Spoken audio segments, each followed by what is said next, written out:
Hello, Internet. Today we are going to be doing something a little bit different. Um, I, but it kind of requires some context, right? So after I got divorced, I was basically like a blank slate human, you know. I didn't have coping mechanisms. I didn't understand what was going on in my head and shit. So,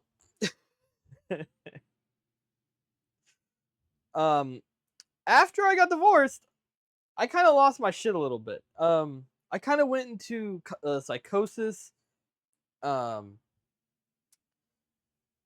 I mean, you can go back to my YouTube channel and find a video where I am driving around. Oopsie, wrong button.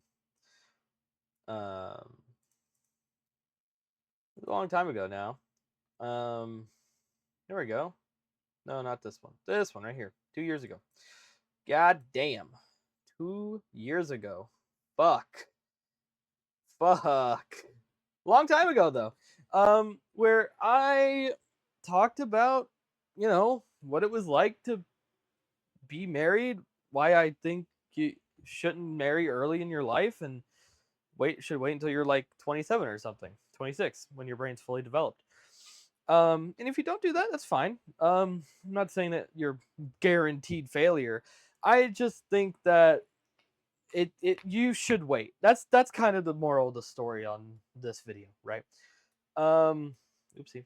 Ah, but I did want to talk about what I was doing over the last 2 years, or well, at that point, what was I doing a year after I made this video, and what kind of happened, because a lot happened, and I talked about it at length with my friends, and yeah, so it was bad. Just long story short, I I didn't have a sense of self, coping mechanisms, any of that. Like I didn't know how to do it. I didn't have therapy as an option. Um, yeah. So today we are going to talk about my own personal philosophy, essentially, with some background and understanding I got from reading Carl Jung, a few other authors, just talking to people. It's my favorite thing to do. Uh, yeah. So today we're going to talk about the brain bar. And the brain bar, what the fuck? Oh, okay. We lost that. That's nice. We'll get back to this in a second. Where the hell is my other thing? There we are. Okay, so the brain bar is this, but not entirely this. This is like chicken scratch, kinda, right? So let me get to like the deets, and then we'll get into the shit, right? Because there's a lot of shit you can see here. Um, and I actually know what like 90% of this is. I will say this right here is an old version of the brain bar of what we'll be talking about today. Um, but there's a bunch of other shit that doesn't like this shit has not. None of this stuff has really changed. This type or okay, whatever. We'll get to that for sure. We're gonna talk about this one right here, right? So this isn't even the newest version. We're actually gonna draw the newest version. I just wanted to jog my memory because I tried to record this video a second ago, and it was kind of bad because I couldn't. I forgot like the most simple shit, right? So let's get in it, all right? So I have this little program right here that will allow me to turn my screen black so I can kind of explain this on paper, right? So essentially, we have these three boxes here. I'm sorry if the boxes are not the same size. My fault. I can't get them all right all the time, and that's kind of what life's all about. Just getting her done. Right. So I'm gonna draw this out like the beginning part so I can get to explaining the shit.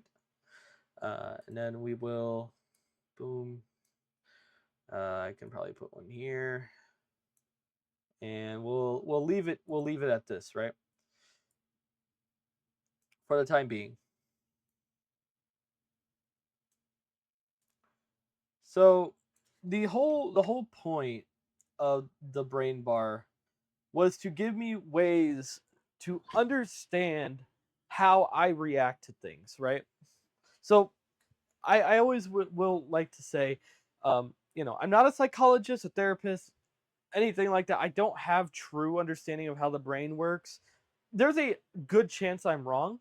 All I know is the brain bar has, according to my friends and some other sources, people have deemed this somewhat useful, which is the reason I want to share it out in the world right now. So the first, we're gonna start from like the middle and expand outwards, right? Um, so in the middle is the BBS, the brain belief system, right? Bam. The BBS is exactly what it sounds like. This is the main core of where change is initiated, the main place where things go into, and uh, how your habits end and begin. Brain belief system is what you believe. It's everything from the what I would like to say the um, the iceberg of yourself. The lower you go into the ice, the more packed down, the harder it is to get to, the harder it is to acknowledge. uh to you, the more that it is just fact and not just an idea that can be changed, right? Outside of the brain belief system, we kind of have two interchanging things, but it kind of relies on trauma, right? uh am using a mouse. Let me try to like turn down my sensitivity a little bit so I can draw it easier. It's going to be a long video, so if you sit through all this, if you don't, then that's cool. That's fine. It was nice seeing you. Smile. So we have trauma. This is obviously before, in my opinion, before your beliefs, right? These are things that if something triggers you, is it's going first. Like you are going to react to that first before what you believe. This is just to break down the belief system a little bit, because while you can heal from trauma, it from at least what I've seen, it doesn't fully go away. It just, like, over time, the intensity is turned down. Like you're not thinking about stuff like 10 years later as much as you would the day it happened, but it's still there. It still scars, and it will scar over, and eventually it'll maybe possibly go away. But that's deeper science than I can get into here, right? um I also like to put triggers over here. um this is simply for what I uh it's just active awareness. So you have trauma, you have your brain belief system, and then you have triggers, right? So the things that that if you see this thing, if you see this person, if you think of this song, it will trigger you. It will so yeah, you get it. Trauma, triggers, they're in the same category, but one is more of a this is my trauma. So it's like I know this sounds like don't you know what you're suffering from? Some people don't. And that's something I've kind of learned, that when you ask someone what they're actually going through, they know they've gone through it because obviously they're the human that suffered through that pain. But when you give them the option to actually write it out and be like, yeah, this like changed how my brain processes this one thing completely, it gives you the option to kind of remember that. Because thing is like it's not always going to be great to remember a trauma, but you if you try to forget it, it doesn't just go away. It's still there regardless, right? Triggers are kind of the same thing. It's more so just so you're actively aware with it. For me, and for the sake of the brain bar, this can be kind of interchangeable. It depends on where you want to change things. You know, this is more of a you can kind of collapse it, change it, and move it around, right? You can, if you want to focus on one specific thing, you know, there's like a fucking million options that you could focus on. You can put these into the brain bar, and you'll see how we put these all together, and it starts to turn over into more of an engine or a machine, right? So after this, I have a what I like to call, it's like the king of the gray zone. I like to call this box out here the quantum element. Very simply put, this is what makes you you. This is this is the centerfold of your existence. This is like that thing that we don't quite understand about consciousness. It allows for these other areas to not have to worry about the grays area of our mind, and kind of remind us that, like, hey, you could make a million brain bars, or you could go to therapy, or you could do like the best fucking therapy that's out there, and it could still just not be good enough, right? So it's kind of reminding you of your individual. Oh my god, I can't say it. Individualism. There we go. Close enough, right? Speech impediment for the win. Yeah, but we got the quantum element. That's just there. It's kind of just there to remind you, like, hey, you know, all these things are cool, and it's cool that you can acknowledge it, but the mind can still lie to you, and that's kind of like simply a failsafe. You know, this system relies on the user to be honest with themselves, and frankly, that's not always possible. Some people just refuse to actually just be real with themselves and understand what they're going through is, you know, real. Right. So, obviously, if you have questions, I don't really know what you could even ask about the quantum element. You know, it's kind of just the failsafe of the gray area, as I said, right? So after this, now we can actually, now this is when shit gets kind of interesting, right? So this box right here is the actual brain bar. So let me explain, right? Oh, if I can make a B to save my life. It is seeming as though I can't. Okay. So this box itself is the brain bar. So let's explain this system with some lines, right? Or some bubbles. Right? These boxes right here, this is the thought center, you know. Your triggers, your beliefs, your traumas, and whatever the hell else you decide to focus on are what your thoughts are generated off. And we'll get to, as I said, what makes this more of a repeatable system later. But we have a bunch of shit to explain, so let's just get it over with. This is pretty simple, you know. Um, this is where all the thoughts are at. Why did I put an H? I could do this. Um, you know, we're gonna write it like that because it's funny. Um, this is where all the thoughts. This is where thoughts are generated from. You know, based on how you believe, based on how you're feeling, based on your triggers and your traumas, and all these things that are going on in your fucking head, right?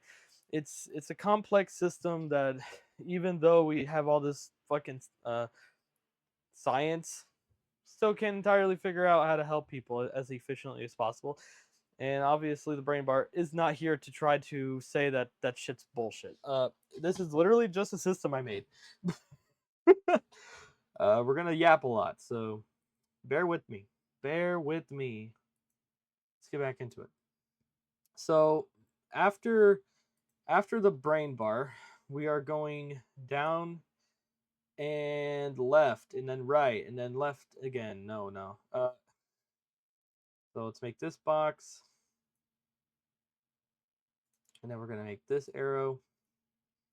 This arrow leads to another failsafe. We'll talk about that. The right arrow leads us more toward making the system more like an engine, right? And as I said, like, this is kind of insane. So it's like, if you end up getting halfway through this video and you're like, this is stupid, I'm just not gonna listen. totally fine. I get it, honestly. Something like this is not for everyone. I think it is. I kind of made this for very specific people who. It's kind of funny. It's like these kind of systems end up calling out the people that actually want to use them. Uh, if you aren't someone who would want to use it, or like this doesn't look interesting to you or fun to map out, then yeah, you're probably gonna look at this and be like, "This is fucking stupid. What are we actually doing right now?" And I get that. I get that. Yeah, but yeah, I've talked about this system a lot with my friends, and it got quite annoying, which is understandable because I would just talk about this all the time. But I've been I wouldn't say I'm getting back into it, but this system it kind of leads into a lot of my spiritual senses and how I see life. It's not even the brain bar wraps into those ideas. It's just that being able to make the brain bar made it easier for me to express my thoughts out loud to other people. And people usually get my ideas when I explain them like I'm explaining them to you right now. So this is when I'm gonna need to use these because I actually just simply don't remember all of them. Yeah, so we got the emotional support system here, emotional treasury, priority queue, routines and lifestyle, Matt, and we'll talk about this word in a second. Yeah, I'm gonna put this over here so you can see it now.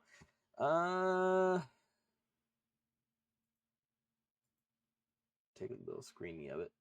Oh wait, do I have to actually? Oh, okay, cool. I've never done that. So yeah, let me look at this one more time. Make sure I don't fuck anything up. Treasury, priority, right. Okay, so let's start over here. So we got the ESS, the Emotional Support System. And this is a failsafe, essentially, another one, which you kind of need to have a lot of when you're making systems like this because when you don't know shit about fuck at all and you're just like kind of running off what your brain decides is like a viable system, you learn that, as I mentioned earlier with the belief systems, you're a liar. You're in your own head. You are a giant liar, and likely you don't even know what you're feeling or what you're thinking, or you'll write something off and you'll be like, well, it doesn't matter, whatever, right? So the emotional support system is supposed to essentially kind of be your own, so to speak, because not everyone has people and or actually likes talking to people about this, right? So that's that. We have the emotional treasury. If I can write a E, bam. Emotional treasury. We got the emotional priority queue, which we're going to be saying emotional a lot because we're in the emotions area. We're already out of this, and we have more concepts with the brain bar itself that once we get into this one, we'll explain controlled and uncontrolled suffering and the tiers I created for that. Um, and then we'll get to this, which has a lot. And I'm happy I wrote this down because completely forgot about all this shit. So we'll get there. We'll get there in due time. Right. So emotional priority queue. And this is routines and lifestyle. And we'll make the lines right now, right? So routines and lifestyle. If I can, okay, there we go. Bam. And then routines and lifestyle, bam, goes back to your thought center, right? So this is how we basically just built the brain bar. If I were not to explain anything further, this is what it looks like. So essentially, your routines and lifestyle goes back to your beliefs, your traumas, your triggers. This is essentially, I guess I can use a words, right? This is essentially the viewport for your mind, for your life, not your mind, your life. Well, I guess it is your life. Okay, whatever. Yes, your routines and lifestyles is your viewport. It is the thing that is taking in and putting. You are experiencing it. kind of hard to explain, I guess. Not really, but it's like, when if you don't know what a viewport is, I guess, and it's like, fuck, I don't know how to explain it to you, but it is your POV as a human, the endpoint of the brain bar, except this last bar, which we'll talk about in a bit. So, we got the brain bar, right? The brain bar is where your thoughts are generated, is where you, as a person, culminate all of your thoughts and opinions and triggers and traumas and everything. This is where your thoughts begin, right? Yeah. So, what is your emotional treasury? The emotional treasury is literally, here is a thought. How does this thought make me feel? Right? Because we want to figure out how we're feeling. This is literally what the system is for, right? Some people can't do this. Some people are like, well, my brain is like all scattered and I can't figure it out. And some people lie to their therapist, so it's like, okay, we need. I was like, this is like how the thought was, right? I can't, if I'm filling this out, which I usually do this shit in my head, really. It's just like, now that's what it become, right? A coping mechanism. I made a coping mechanism and I applied it to myself. Period. Full stop, right? So this is gonna be such a good video. If my friends watch this, they're gonna feel like I'm all the way back in 2024. It's so funny to think about. But yeah, emotional treasury. This is where all your emotions go, right? So you have a belief, or you had something happen here, right? And maybe it triggered you, maybe it triggered a trauma, maybe it didn't, you know maybe it just made you think, period. Belief system, right? Don't really worry about this is just a failsafe. And then you have a thought, and you're like, damn, this thought makes me feel. Okay, type shit. You thinking, you're feeling, you got it. What is this feeling, right? So, for the sake of this experiment, let's just say this shit makes you feel great, awesome. Let's give it a name. What did the person think here, right? It could be as simple as you got a new commission for your freelancing, job. We'll call it that, right? And you're excited. It's gonna be some good bread. You're pretty happy about this. um are gonna put it, be like, man, this makes me like happy as fuck, honestly, like this is great. Now, in this situation, you're not gonna really need to put this through the emotional support system. The only reason you would want to do this is if you're worried as well, right? Which, if you are, which, how about this, we'll add that to this, right? Makes me a little worried. Obviously, these boxes are small, but you would probably doing this on like a piece of paper you're scribbling on to like collect yourself, you wouldn't use the my point really being is you wouldn't use the brain bar for something good, right? If something's good, you're not going to be hiding it from yourself. This is just a control experiment, right? But yeah, right. So let's say, for the sake of the emotional support system over here, you are worried. So you're like, okay, well, I don't want to talk to anyone about this, but I am worried about something. I'm worried that, I've heard that maybe this buyer doesn't, or the this customer does not always pay on time, and I have bills to pay, and that could be as far as the emotional support system goes. You're like, well, type shit. They could miss the day I need to get paid, even if the project has gone through all the ringers and revisions and checks and it's done. Yeah, this could be as simple as that. Uh, I think what we should do is go backwards a little bit and think of a different situation that is much more intense. Um, from this point forward, I'm going to say trigger warning, because this is where it kind of, the brain bar like shines, in some capacity, where like life isn't perfect, right? So let's say this thoughts and, or like this routine and lifestyle, something changed. Your dog has like a week to live, right? This gets passed over to the brain belief system and the trauma and triggers, and you know this could be detrimental for you. Detrimental. I can't listen. I got a speech impediment. I'm just gonna keep going. But this could be bad. Smile. This could be bad. um, so it goes through these systems, and the thought is generated. It's like this could be anything, but we're gonna put it on the side of, man, this. How am I gonna pay for this? Because unfortunately, putting having a dog get sick and not have much longer to live, you kind of have to start figuring out the end of life care for your animal, um, and you start immediately freaking out, which maybe someone would. It's like especially in the world we live in nowadays, like things are getting intense and tragic. We emotions are running high, low key. So we really got to kind of think about it. So the emotions here are not going to be just happy or worried. Maybe we're looking at like dread. You know, we're looking at like sadness. We're looking at like maybe like incompetence, like feeling like you can't do it. Like there's obviously a good 100 emotions, probably, maybe not that many, but there's a bunch of things going to be going through your head when you get some news like this, right?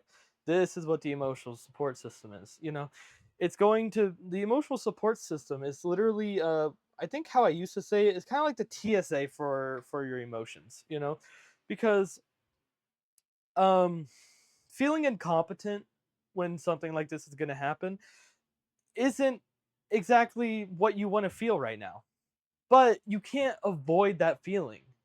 So you need to put it through yourself. You need to kind of check yourself and be like, okay, I'm feeling like really fucking incompetent right now. I feel like I am not going to be able to take care of this dog, as they are kind of in their last days, right? So do you see how the system works? It's quite simple in all reality. And as I said, like a lot of people already does it, like do this shit, but some people don't. Some people live in this constant state of fear and they don't check themselves on emotions very much. So that's kind of what the system was for. And funnily enough, like last year when I was working on this, I had such a hard time explaining this shit, but I think it makes a lot more sense to me now because I've been using the system for much longer, right? Because this is like how most people think. I'm pretty sure, at least in some capacity. Not all these are the same, but regardless, right? So this thought literally goes here. You know what? I'm not incompetent. I can figure this out. And then after that, you're like, damn, I'm feeling a lot of despair. I feel like I didn't give this dog as many years as he could have had because of this or that or this. It's essentially reassurance. I'm always going to sit here and tell you that the older versions of the emotional treasury has a hole that I don't entirely talk about too much because you're kind of, or if you're at a point where you're even using this system, you're probably not going to be talking to anyone. But the emotional treasury always has a vent hole, right? Where you should talk to somebody. You should be like, hey, buddy, hey, best friend, hey, partner, hey, mom, hey, dad, hey, sister, whoever. Hey, like, this big thing is happening in my life. I need to talk to you about it, right? Like, I need to get these thoughts out of my head. I need help. I need this. I need that. This is when these systems come into great, like, handy. And it's like sometimes people don't have it. And that's kind of, again, what I mentioned, kind of what this shit's for. It's kind of for the folk who have a harder time exposing how they feel and being like, oh, well, okay, I'm just gonna be alone, which not exactly great, not exactly great. So regardless, the user will use these systems, and I think this makes sense, right? So after you're done, kind of reassuring yourself, like grounding yourself a little bit, you like maybe this incompetence will turn into some level of confidence. You know, you're trying to get the lowest common denominator in this oopsie in all of this, so you don't feel like a horrible person. Cuz you know, we're not going to get rid of the hole. We're going to keep the hole. Okay. Um but yeah. So it's quite literally what it looks like. It's really not all that complex. Oh god damn it. There we go. It's not that complex in any capacity. It's kind of just like, hey, your thoughts are generated from your view on life and how you hold yourself up and how you are as a person, you know, all these things, right? But we do need to talk about because realistically, right? Let's keep it realistic. As a person who is in this thought process, the brain bar can I would say like this is like pretty steadfast, you know. Let's talk about the priority queue real quick because I kind of skipped it. But honestly, this always happens when I'm working on the brain bar. I'll always sit here and be like, does a system oh, what the hell? I always start getting unsure if a system needs to be around still. Um the emotional priority queue is used for something else, so I'll explain it, you know. We had that thought, you know, we had emotions and all these things, and we put it through here a few times. Uh and we're maybe still feeling some feelings, right? But maybe we're also sitting here and being like, okay, you know, I'm not a fucking colossal loser failure chud. Like I I can in fact do this. I can in fact do this hard, easy, bad, good thing. Oh, oopsie, that was the wrong box. Bad, good, whatever. You know, I'm not gonna fucking repeat myself that much, but yeah, yeah, right. So after that, we want to kind of prioritize which emotions are gonna get you to a better place, right?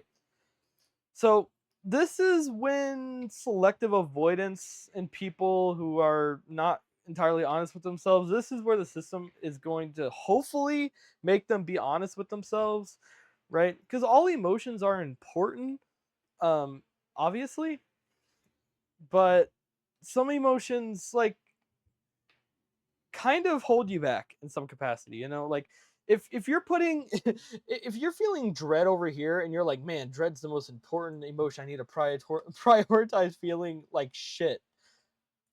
What does that say for your like lifestyle and routines?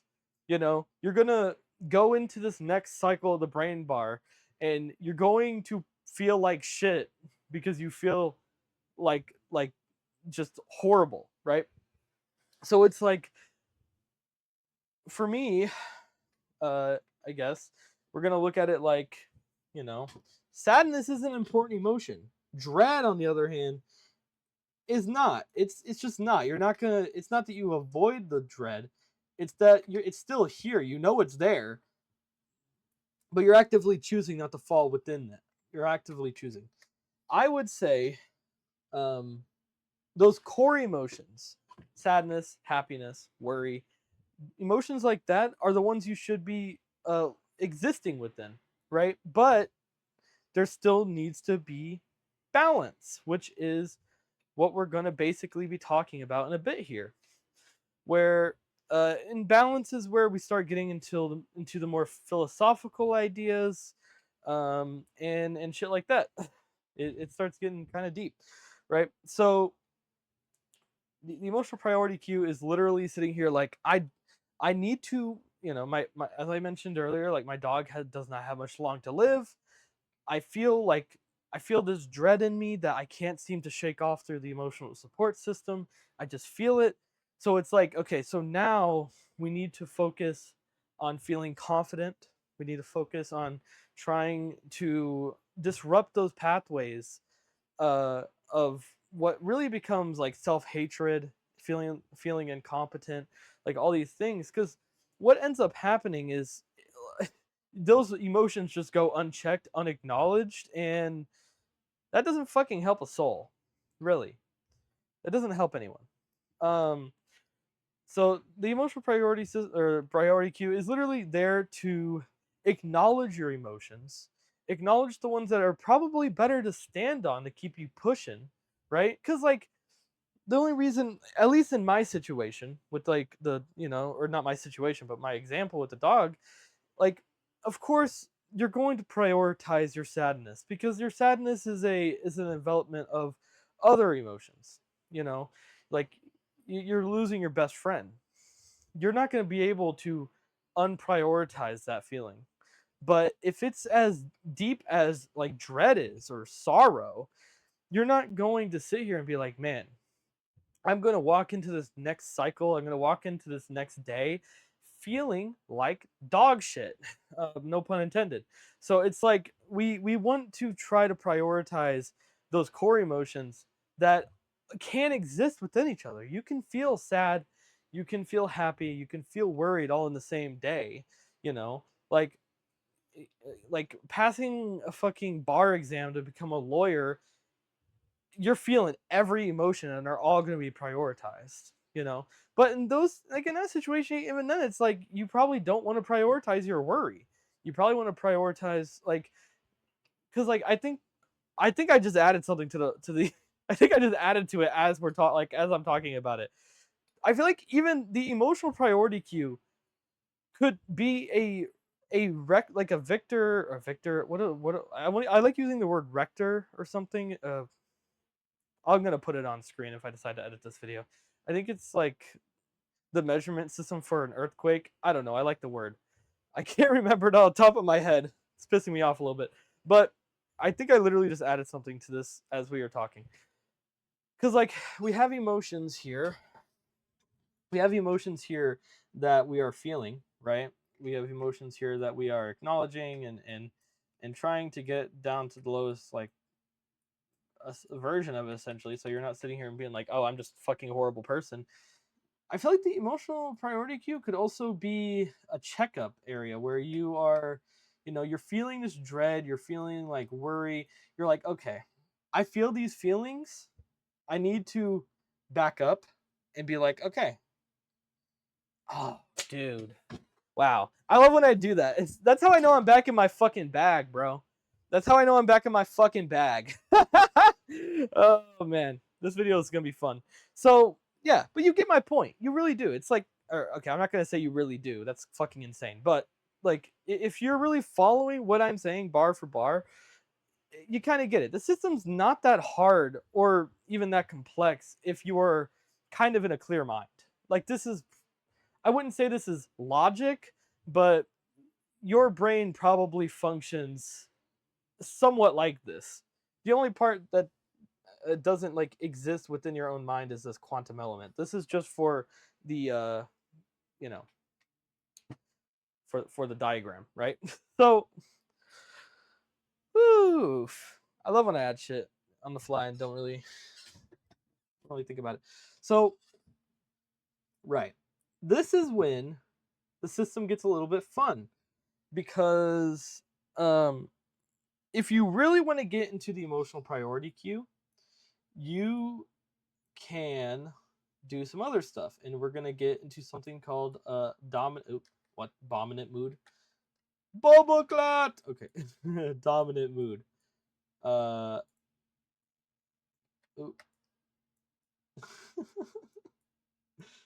I like that I can be silly in these videos, or in this video in particular, because this is something I worked on for a very, very, very, very long time, and I was very serious about it. So now that time has gone by, I can kind of be a little silly. I can be a little silly, a little funny, a little whatever, keep the attention, right?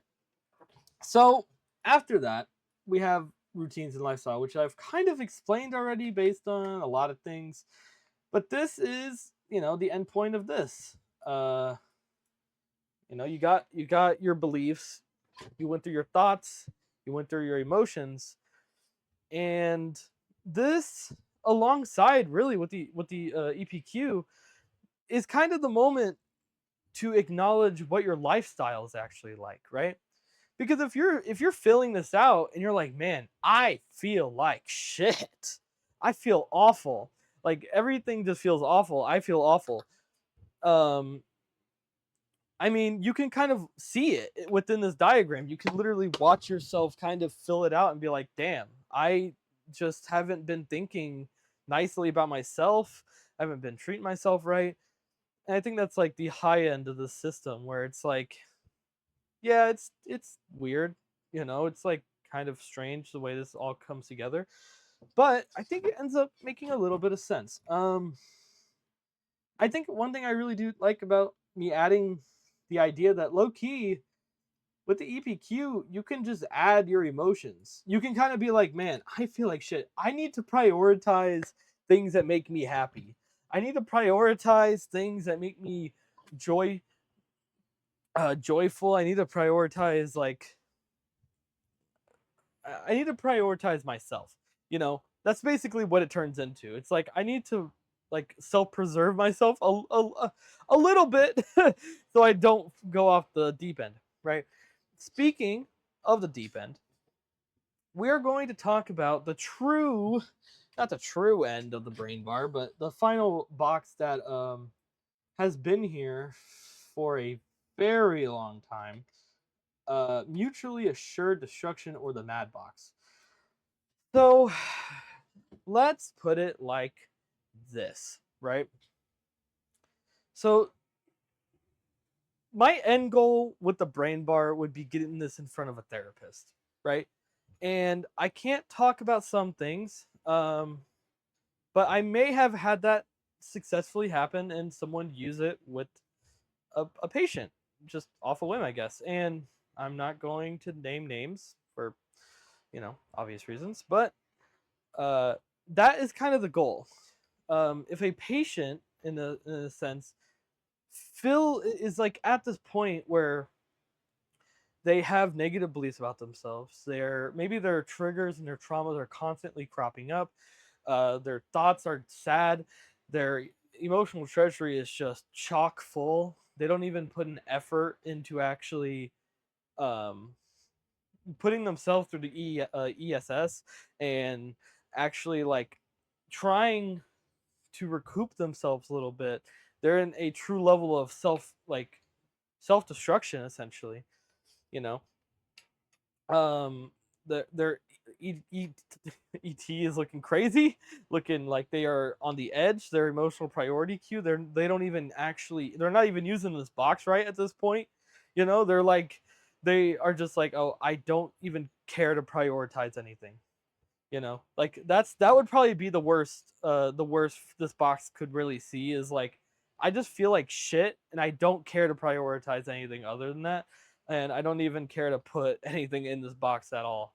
Because yeah, I mean that would probably make sense, and I would imagine if they were honest about their routine and lifestyle, it's not looking great. It's like they're not they're not showering, they're not taking care of themselves, they're in the house all the time, they haven't found a job, they're living like they're living bad. They're living treacherous, and they aren't really doing anything to try to get out of this situation. Right. The system in its early form, I could say like you can use it. I think the thing the brain bar has on most systems is it's much more based within a philosophical thought process that, you know, obviously you could just lie. Like you lied to a therapist, right? And that's why these systems aren't perfect, and why like no system made by humans, known by humans, is like always the most functionable, easiest thing to pull off, because you can just lie, right? The brain bar kind of requires you to be truthful with yourself, and there's a level where I think there's a higher chance of you being more truthful to yourself, uh, if you're actually like, you know, filling this out yourself next to filling it out next to someone like a therapist. Um, it definitely is just like a different game, you know. So right. So what is mutually assured destruction? Sorry, there's a lot of yap, but it's kind of how it goes. Kind of how it goes. So mutually assured destruction is kind of that, this person in this sense is they aren't doing, as I mentioned, they aren't basically doing anything at this point. They have been in such a state of suffering that this suffering has lasted a very long time, and it's just wrapping around it.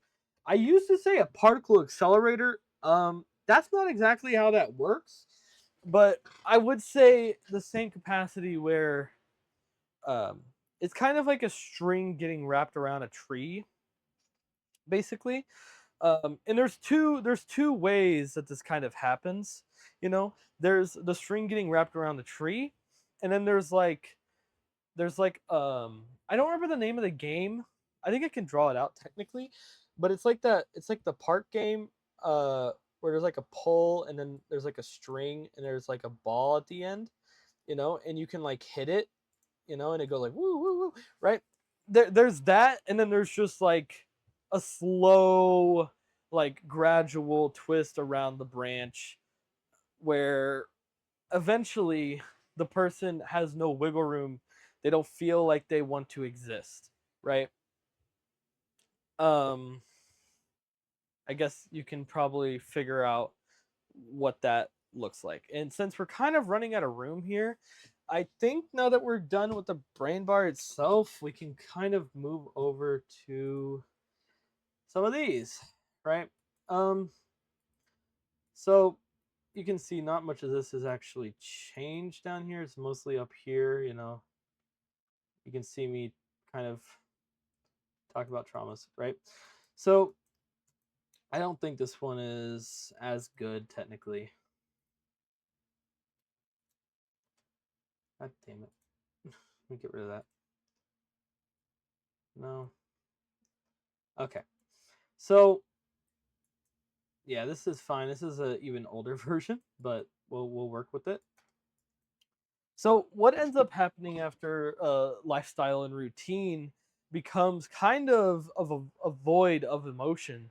This person is either quickly wrapping around this tree to the point where they don't have much room to exist. They don't have much will, right? That's kind of what the string around a branch or the ball around the pole kind of resembles. It's the speed in which it happens, right?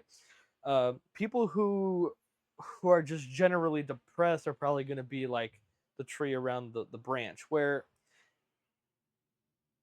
I wouldn't say you almost have to put effort into being that in that level of suffering, because that sounds a little bad, but there is a level of like you don't you kind of stop caring. That's not, I don't think it's kind of like backwards. It's not effort into feeling bad. It's kind of like you just don't really give a shit anymore, right? So what ends up happening is it's fucking horrible, right? And I think about this shit a lot.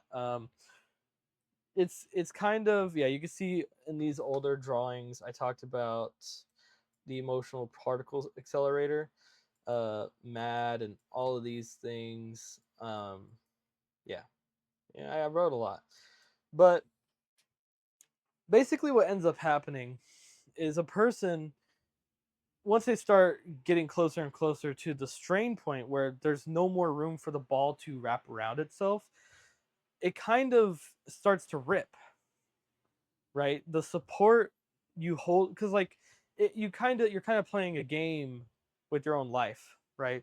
And that's kind of what this box over here is kind of implying. It's like the person ends up getting so sad, whether it's a rapid sadness, or a disillusionment in their existence, or whether it's a gradual, uh, you know, acknowledgement of their sadness. They end up in the same spot, and it's kind of what happens every day. I don't remember the time period. I know it's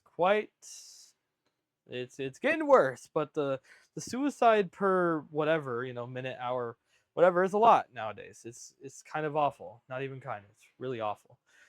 Um, but people who end up getting into that point where they are no longer acknowledging themselves, the brain bar as you would see it kind of dissolves. It's there's no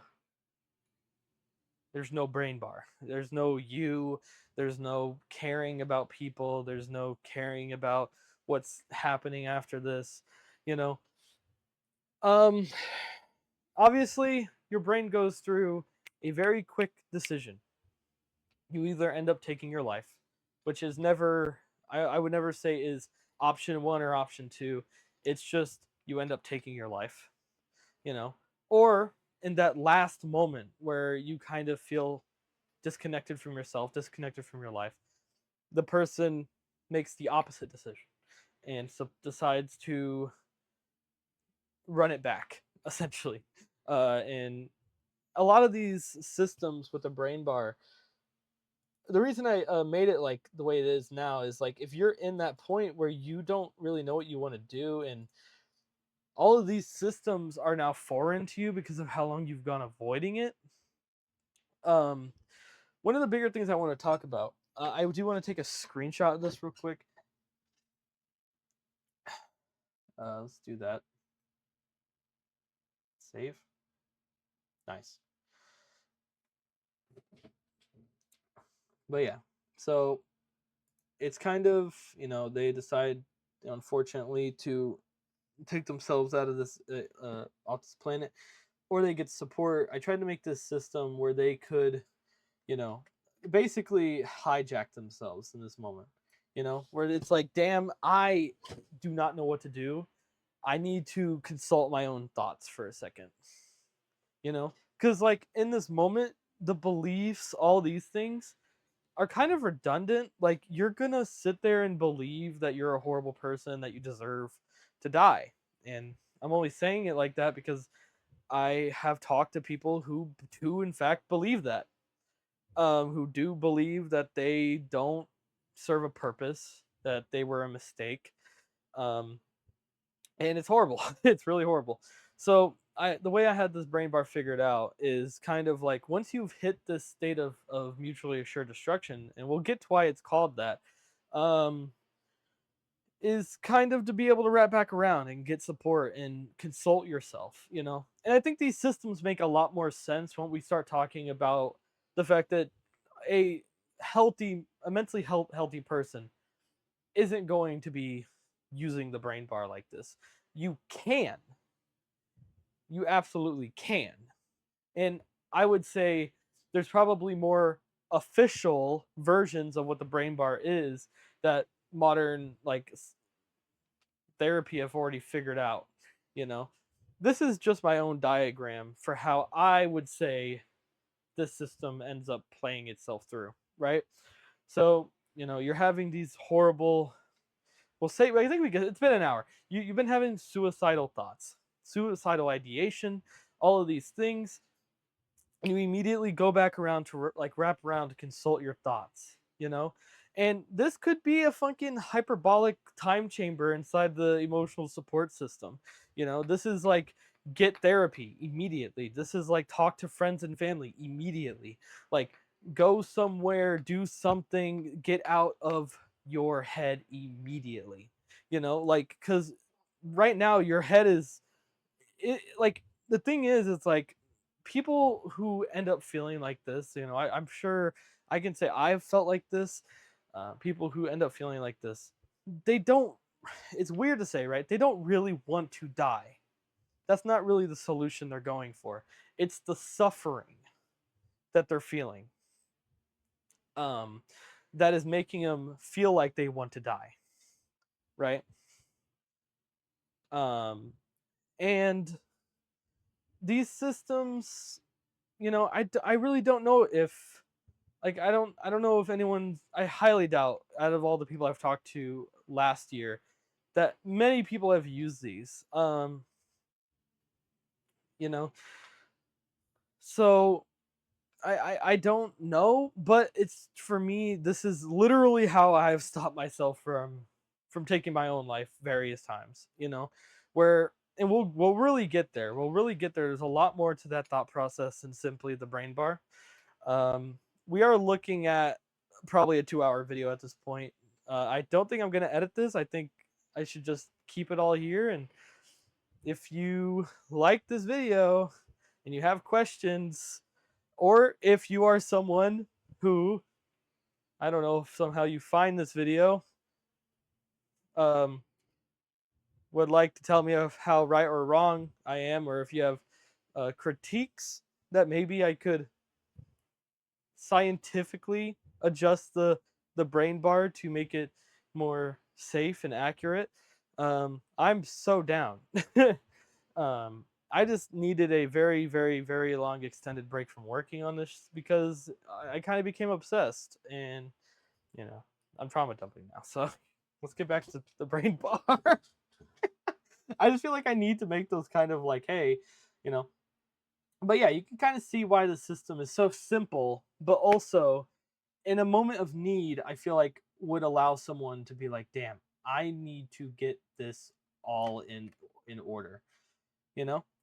So what happens, obviously, what happens after someone takes their life? If you've I have been lucky enough to not have to deal with that. I would say not deal with that, but just not have to be in a crossfire of such a situation. I technically was once many many years ago. A friend's brother took their life, and they immediately called me because they were not doing good. I was much younger and did not really know how to help them. They were also much younger. So there's my mouse. So obviously, I think you could probably figure out what's going on here, but obviously I'm going to explain it. So this is two things. This is something that was taught in school for me, and then this is another thing called the orbit, right? So the suicide ripple, very simple. I think we can probably piece this together. Is you are not the center of the universe, right? But without you, everything else will notice your presence, like being gone, right? So it's kind of like that. You aren't the center of the universe, but you also aren't the center of your universe. And that's where we're going to start changing the words. Your universe, your personal world, the way you exist outside of yourself, the way people interpret you, the way people see you, you know, your family, your cousins, your siblings, your friends, your acquaintances, your work buddies, your fucking guys that you drive around with every so often and bar hop, like all of these people, right? And that's what all the circles are, that direct impact. Those people are, well, cooked. uh they feel the brunt of this intensity. There's no way to avoid the fact that you're gone. There's no way to avoid the fact that they probably are feeling like they could have done something to help you, even if in your hearts of heart that you felt helpless. You felt like there was no way out of that situation, right? So, um, sorry, I'm playing some chapstick real quick. Needed that. Thank you. All right. So, what are we talking about here? We got a bunch of circles, a bunch of orbits, and a bunch of circles, right? And then you got an X in the middle, which would be the person, right? But we also have these giant, giant, giant orbits that scale very far out, right? The 10 years right there. You can see a little box around the main circle. Uh, that is, it's obviously not like a scientific reference of time, but it's more so talking about how long those events stay in the family. And obviously, it would probably realistically be until, like, you know, your cousin's great grandkid is dead, is when, like, genuinely people would forget that, oh, we had a suicide in the family. You know, like, before everyone who was around you at that time period. But you will, like, unfortunately and fortunately, like, you kind of don't really realize how important you are in those moments. And if you take your life, you'll never know. You'll live in that thought process that no one cares, you know? And I think the real problem is family dynamics in general can be kind of hard, like it's not always some, all the family knows how to uh, just check up on people. Family doesn't know how to communicate their emotions already. And it can feel disjointed and like no one cares, but realistically there's more trauma than just what's going on in your life, besides generational trauma and shit like that. um and that's why, like, especially it's 2026 right now, when I'm recording this for, I mean, if you're on YouTube, you probably, I don't know where the hell you're going to be watching this, but my point being, a lot of suicides happened in 2025. A lot of people died because they felt alone. A lot of celebrities died because they felt alone, and it doesn't matter how much money they had in their bank account. Robin Williams, for example, as a guy I think about a lot. Uh, I didn't even really watch his media like that, his acting or anything. I just can't imagine someone like that taking their life. You know,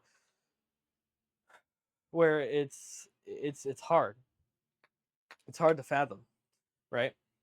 So it kind of comes down to, obviously, if you feel like you're gonna hurt yourself, please, please, please, please, please, please try to talk to someone. Please try to reach out to someone. Because I promise you, if you tell them you are on the edge right now and you don't know if you're going to make it, reach out. Hell, like, realistically, if you're really feeling that bad, like, if because some people are confusing. All right, I'm not gonna try to like make it sound like I understand people, right? Some people could easily call suicide hotline and talk to someone random. Uh, you know, that's just what it is. Um, I would say if you're really like down and you really feel so inclined that you are like some useless whatever person, that you can't do it or you don't deserve it, or just walk into like a gas station and just talk to the person at the register and tell them what's going on. I know that sounds a little insane and maybe not the best advice, but I've learned one thing throughout my life, oopsie, and that's sometimes talking to a random fucking person that you don't know, that knows nothing about you as a person. Uh, Sometimes talking to a random person is fine, and I would argue, I can't give you some random percentage, but like, people are willing to listen. They may not know how to help you, but they can at least be there. you know so I don't know, I don't know if I can really sit here and stand here and be like, oh yeah, just walk into a fucking gas station, or like a Dollar Tree or something, and be like, hey, I'm not gonna lie, I need someone to talk to. I feel like I am like I'm harmful to myself. Like I'm a harm to myself or others or whatever, and it's like I just need someone to talk to right now. Like, that sounds to me, even to me, that sounds like kind of an insane recommendation, but it's kind of better than nothing, especially if maybe you don't have family. Maybe you genuinely don't have friends. Like, this is kind of, I wouldn't say this is a yap session at this point, but I do at the same time think that it is incredibly important to just get it out. You know, those moments are very hard uh to navigate. And if you don't have anything, like, suicide hotline is there for you. And have called the suicide hotline about 4 or 5 times in my life, maybe a few more. uh I don't know, I'm pretty sure it's like 4 or 5, maybe 6, right? So I really didn't want to say 6, 7, but here we are. I really didn't want to say 6, 7. That shit is ruined for me, bro. But yeah, nah, because I had to really make sure I put that in here, because this system talks about some serious shit. um Yeah, yeah, right. So that is the essence of the brain bar. We're gonna start. I'm gonna pause my video real quick. I'm gonna go to the restroom, take a break. So just give me 5 seconds. Well, it's gonna be 1 second for you. All right, I'm back. So, um, yeah, I mean, this is that, right? And over here, actually, I guess I probably should finish this explanation. These long round circles are people who are like, haven't seen you since high school and only come around every so often, right? You have a few of these. Maybe you have a few of these type of folk, you know? They don't know. They don't know you're gone. Not yet. You know, hasn't popped up on their Facebook or their Instagram or Twitter or whatever the hell you guys use to communicate with each other, or that you guys didn't communicate at all, and they find out when coming back home, seeing your family, and they're like, "Oh, what happened to so and so?" Yeah, and that's kind of what all of these little outward circles are, you know. Um, this over here, shout out to my friend Jess. Me and her sat in VR chat when I was explaining her the brain bar nearly a year ago now, and helped me make this idea before I really realized it was a good idea. Over here is the orbit, as I mentioned earlier, right? So the orbit is quite simple. It's very much playing on to the idea that you are yes and no the center of your universe, right? So it's you, and you're revolving around work, you know, significant. Oh my god, I burped. My apologies. Excuse me. Your work, your family, your significant other, whatever, you know, your fucking your hobbies and all that shit, and all these things, all these people that you've met through here, they like they, you know, they matter. Fun fact. Didn't know if you know that, but like all these people matter, you know, and that circle around the main circle right there are your closest friends, you know, maybe your closest cousins, your closest family, like the people that you really keep next to you. um and I feel like people who end up, you know, getting near like the mutually assured destruction end of the brain bar, people who are a harm to themselves, kind of destroy this system a little bit because of their personal beliefs about themselves, you know, talking about the belief system and shit. um yeah, I mean, it's this is like what a healthy system looks like. This is what I've been trying to build. Like I have a nice amount of friends that, you know, if I disappeared tomorrow, uh most they would most definitely notice. They would definitely notice. Right. So, let's talk about actually I think it's, if I'm not wrong, I think it's here, right?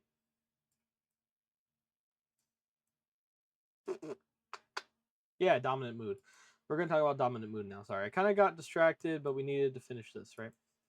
So, dominant mood has gone through many changes over the period when I started working on this, right?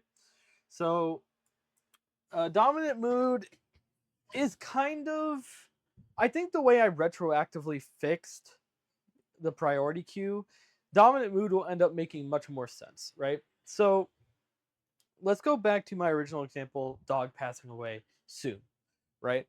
So, in that situation, you're going to use the emotional support system that you are kind of to yourself.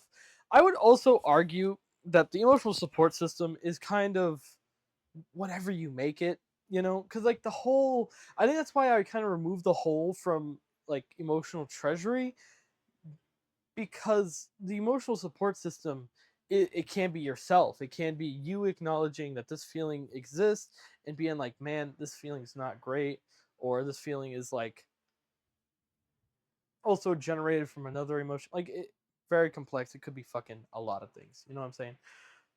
But dominant mood kind of dictates how far along the process you are, right? So we may clear out. I think we are gonna clear out this page. Did I draw out more? I don't think I did. So we're gonna clear this. Bam. So what is dominant mood? And why is it like kind of low-key important as hell? Right? Well, lol. Alright, so how the hell did I do that? Cool. Not really. Is that how that? Oh, see, I locked it. Okay, that makes more sense. I was like, we're actually gonna. Oh, okay, it unlocked. Sorry about that. I didn't know I could do that. So dominant mood is based on your emotional priority queue, which we'll put uh over here for safekeeping. It's kind of hard to explain. Um, I low key, I low key think I'm probably gonna split this. Not this. We're gonna talk about this, but the next few things. I mean, you saw there's a lot of shit here. This is not just brain bar shit at this point. Um, holy shit, yeah, this is crazy. I remember drawing this stuff out. Uh, but some of the stuff like I don't wait. This is brain belief system mental disorder. Oh wait, this is like I must have been talking about something else, but I was like relating it to some. I don't know. Oh, okay. We got a lot. We got a lot of things we gotta talk about. So let's just get to it. Because I just realized I'd never talked about. Wait. Oh, nice. And okay, didn't really realize I could do that. This is how boxes I used to draw the boxes. They look so bad because like I would be doing this and it was bad. I'm just gonna do what I usually did, up here. I kind of like that I'm doing it all in real time because this is how I used to explain it to people. Um, EPQ, right? So essentially, the EPQ is all of our other emotions that we had, that we prioritized, that we want to kind of stray away from, but not forget that they're there, you know. But the way I've kind of retrofitted this idea is that you have emotions that you're feeling that you realize aren't very productive toward your end goal of probably trying to feel better. So the EPQ also, as I mentioned, is used to kind of be like, damn, I need to prioritize my happiness. I feel like dog shit right now. So to kind of balance out the EPQ, we're going to look at that and be like, man, I'm going to go take some walks. I'm going to go draw something. I'm going to go play my piano. I'm gonna go talk to my friends. I'm gonna, maybe I'm gonna go book a therapy appointment. It could be anything. You're trying to get closer to yourself. You're trying to get closer to your to a happier version of yourself. You know. So you have these your true emotions essentially down here that feel good, maybe bad. It's whatever. You don't have to worry about uh, focusing on happier emotions if you're in a good spot already. So again, more so on that end for feeling like shit. So shit out the ass per se. Um, but the dominant mood essentially is how do I tap in? I need to tap in. So you see this bar right here. This is actually has been changed. I had another I don't know where it's at now. I had another diagram where I talked about the dominant mood, and I changed it a bunch. I still remember those changes, though, luckily, so I'm not too worried. It kind of just goes like this, right? So based on how you try to balance yourself out, or whether you're more in neutral state or you're more dog shit or more not dog shit, you're in this state where I guess it's not even. It used to be like this, right? So you would have a plus and a negative and a neutral or whatever. That's not really how this works anymore. For one reason or the other, there is. I guess we could do this, right? So there's positive. This is just a flat line, right? There is neutral, which is, you know, you're pretty much chilling. There, like you have some things up here, you have some things up here. Maybe some of these are new ones that you want to focus on. Uh, and this is just stuff that you already have going on, because you kind of want to you need to try to like acknowledge your emotions and also be like, I need to focus on being doing things to make me happy, because you can't just be happy. It's just not how that works. All right. And this is where I'm not forgetting it, but I'm like trying to remember what all the terminologies were. It's been a long time. It's been a long time. Oh god. Yeah. So we have positive. There used to be um TP, which was like toxic positivity. But toxic positivity became just uh a true negative, right? So true negative is the worst side of this, basically, right? Toxic positivity technically still can be a a term that you use, but if it's toxic positivity, then it's just true, like true negative. You know what I'm saying?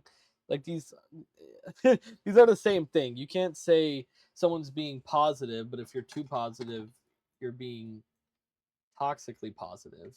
You feel me? You're that's that sounds that doesn't really make any sense when you verbalize it. So when you're being too positive, aka you have like all of these things going on in your life, and you are not acknowledging them, but you're acting like everything's okay, and this becomes basically a giant flipboard where it's like, yeah, you think your life is all good, but the reality is you're avoiding things. And this is also how, when I was talking about the analogy of whether uh, the mutually assured destruction system can get like really bad quick or really bad over time. This is kind of what I was talking about, where if you kind of act like everything's fine when you need to take care of shit, uh, this like internalized system of positivity in your head will quickly be like, actually no, this is like this is bad, right? And having to process, because you're lying to yourself at this point, that this is good. Um, yeah, I mean, I think that makes sense, right? So there's a we're gonna kind of like write it out here, because I had to really I didn't even have to jog my own memory. I just had to get this shit locked in. Really, got this, and uh, yeah.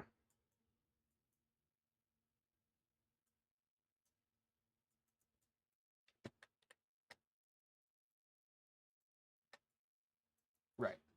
So you're kind of you're more positive. Oh, I remember. It was positive leaning. That's it. Positive leaning. I was trying to remember, but I like true negative.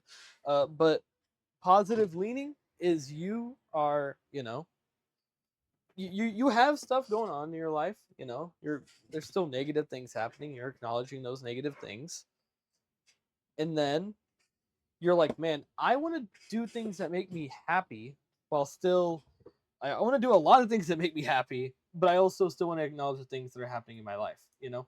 So, like, these are still pretty good, you know? If you're neutral and you're like, oh, like, I'm fine with just being neutral.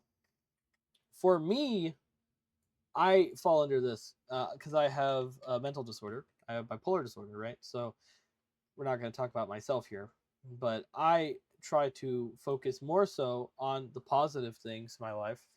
At least I attempt to. It has definitely gotten harder over there over last year, but I'm not out here being this, which is a worst case scenario, really. Being true negative is like you're you're no longer even considering the realm that you can be happy, you know, that things around you can be happy. True negative people can fall within the realm of like nihilist, you know, people who think nothing matters. Not all, I wouldn't say all nihilists are true negative. I think some of them uh even with being nihilist still can be positive in some capacity, you know. It really is kind of like a there are different 8 billion different people on this planet, and there's a different type for all of them. So that's kind of why these systems are hard. Sorry if my energy is running low. It is 7:55, and I've been recording for an hour and a half. So excuse me. So we're gonna talk about one more thing, and then I'm gonna end this video, and then we will talk about this, a lot of this other shit later. Um, a lot of this stuff doesn't matter. There's some stuff where um, we're talking about alcoholism and proxy fucking happiness and a bunch of shit, right? It's a lot of stuff. Yeah, we talked about the orbit. We're gonna talk about this now. We're gonna talk about this now. This is controlled and uncontrolled suffering, and this is fairly simple, I think. Right? This is just a internal idea of whether something happening in your life is, I guess, kind of like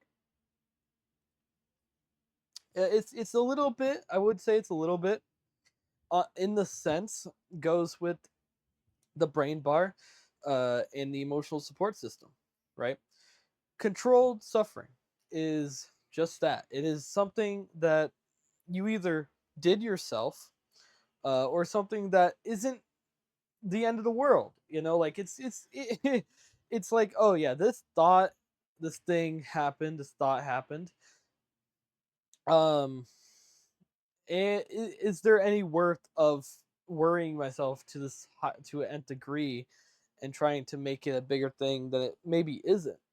Sometimes controlled suffering is very simple. Sometimes it's still controlled suffering. It just still sucks, you know. So it kind of it's a lot of things. It's a lot of things, right? Uncontrolled suffering though. So this is when stuff gets sad, and I'm gonna say again, trigger warning, because we're gonna talk about shit that you don't really have control over, right? And I would argue in some capacity, the less control you have, the less you worry about it, and that is hard because it's really easy to worry yourself about things that you can't really control, and it still makes you feel like shit. So yeah, it's kind of a dice roll. It's kind of a dice roll because not everything uncontrolled is something you can also not worry about, right? But as you can read, high chance of regaining control, right? So it's like something simple. I used to have a thing for all of these, but as you've heard, um, it's been a long time. I don't remember what I used to say for all of these. Um, for all of these. It's been a really long time. So give me a second while I think. I'm gonna pause and actually think. All right, I am back. I don't know why I'm so used to saying I am back like I am like unmuted in Discord. But okay. So uncontrolled suffering level 1 basically just looks like could be as simple as fucking traffic ticket, really. I mean, think about it. You know, you gotta spend you get caught speeding, they're like, hey, show up in court, plead your case, etc. Yeah, that's gonna suck. But I mean, you know, it's it could get bad. Like there's a high chance of regaining control, but it could easily fall into like a harder or level 2 medium chance of regaining control of something like that, you know. But it is something to like worry about, you know, like you're like, damn, it's shit. I mean, it could be bad. Medium chance. Oh my god, dude. This could be that's what I get for not thinking about this shit for a year because it's like I I think these systems do work. I just don't remember what the fuck I said. I literally spent all that time thinking about one. For you, that was just seconds. For me, I gotta give me a second. So I'm not gonna lie. I've literally been sitting here for like 5-10 minutes now. It feels like, anyways. Uh, I think I'm just gonna make a part 2 to this because my brain is starting to like melt. Low key. Uh, but I did explain like 95% of what I wanted. It's just this right now that I need to actually like take a break. I'm gonna upload this as it is.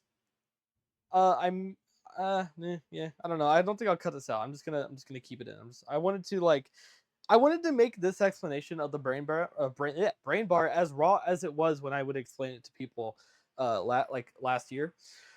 So, you know, all of my yap, all of my things, and then, you know, whatever. So if you like this, I mean, I don't really care. I do, but like, you know, I made the system for myself, and it probably already touches on a lot of concepts that's already been seen through and worked through and all that shit with mental health.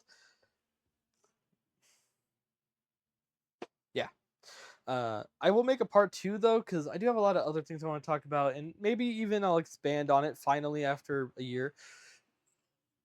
Um, but yeah, that's it. Bye. Bye. Bye. Bye. All right.